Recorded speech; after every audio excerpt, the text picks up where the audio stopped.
Hello guys, in this video I am going to show you how to select your preferred edit font on the fandom.com website.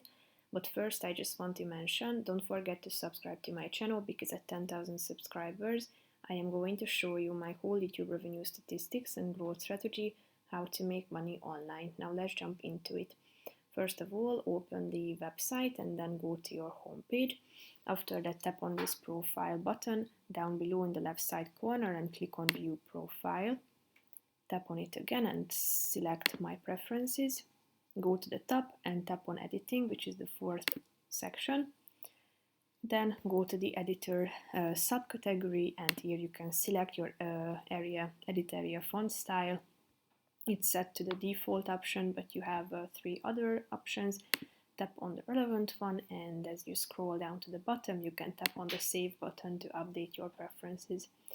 That's it for this video, guys. See you in the next one. Bye bye.